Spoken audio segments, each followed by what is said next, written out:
খুশকি শব্দটা শুনলেই যেন একরকম বিরক্তি লাগে, তাই না? চুলে সাদা দানা, চুলকানি, অস্বস্তি, সবাই ভাবে এটা নোংরামির ফল বা কোনো অসুখ, কিন্তু সত্যিটা একটু আলাদা।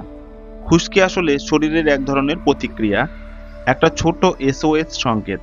বডি বলে, ভাই আমার যত্ন একটু কমে গেছে। দেখো, আমাদের মাথার ত্বকও বেঁচে আছে, ওখানেও কোষ তৈরি হয়, মরে, আবার তৈরি হয়। এটা প্রতিদিন ঘটে। কিন্তু যখন এই প্রক্রিয়াটা অস্বাভাবিক হয়ে যায়, মানে কোষগুলো খুব তাড়াতাড়ি মরতে শুরু করে, তখনই সেই মৃত কোষগুলো জমে গিয়ে খুশকি তৈরি হয়। এখন প্রশ্ন হলো, এমনটা হয় কেন? কারণ আমাদের জীবনটাই এখন ভারসাম্যহীন। একটু ভেবে দেখো, আমরা প্রতিদিন কত চিন্তা করি, কত দৌড়াই, কিন্তু নিজের শরীরের দিকে তাকানোর সময় পাই না। কম ঘুম, বেশি টেনশন, চুলে যত রং, জেল, কেমিক্যাল সব ব্যবহার করি, আর ত্বক চুপ করে সব সহ্য করে যায়। এক সময় ওর সহ্যের সীমা ফুরিয়ে যায়, তখনই মাথা চুলকাতে শুরু করে, খুশকি ওঠে। এটাই শরীরের প্রোটেস্ট, একটা সাইলেন্ট প্রতিবাদ। তুমি ভাবো খুশকি মানে হয়তো ফাঙ্গাস, হয়তো শ্যাম্পু পাল্টানো দরকার।